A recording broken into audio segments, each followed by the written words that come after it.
বাংলাদেশের দাদির পুকুরে আছে একটি সোনালী মাছ, অন্যদিকে ইন্ডিয়ার দাদার পুকুরে আছে একটি রূপালী মাছ। বাংলাদেশের দাদি প্রতিদিন সকালে তার সোনালী মাছের যত্ন নেয় ও খাবার খেতে দেয়, কিন্তু ইন্ডিয়ার দাদা তার মাছের যত্ন না নিয়ে বন্ধুদের সাথে আড্ডা দিয়েই সারাদিন সময় কাটায়। কিছুদিন পর দাদির যত্নে সোনালী মাছটি অনেক বড় হয়ে যায়, আর অবাক করা ব্যাপার হলো সে প্রতিদিন একটি করে সোনার ডিম দিতে শুরু করে। কিন্তু খাবার আর যত্ন না পাওয়ায় দাদার রূপালী মাছটি একদিন মারা যায়।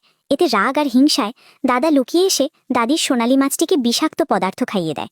সঙ্গে সঙ্গে মাছটির পুরো শরীর নীল হয়ে যায়, আর মাছটি ছটফট করতে করতে একসময় মারা যায়। এটি দেখে ইন্ডিয়ার দাদা ভীষণ খুশি হয় আর হাসতে থাকে, কিন্তু দাদি তার সোনালী মাছ হারিয়ে ভীষণ কান্না করতে থাকে। তবুও কেউ লাইক বা সাবস্ক্রাইব করেনি।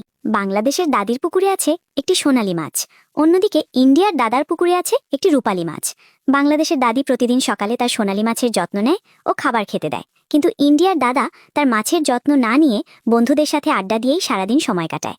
কিছুদিন পর দাদির যত্নে সোনালী মাছটি অনেক বড় হয়ে যায়, আর অবাক করা ব্যাপার হলো সে প্রতিদিন একটি করে সোনার ডিম দিতে শুরু করে। কিন্তু খাবার আর যত্ন না পাওয়ায় দাদার রূপালী মাছটি একদিন মারা যায়। এতে রাগ আর হিংসায় দাদা লুকিয়ে এসে দাদির সোনালী মাছটিকে বিষাক্ত পদার্থ খাইয়ে দেয়।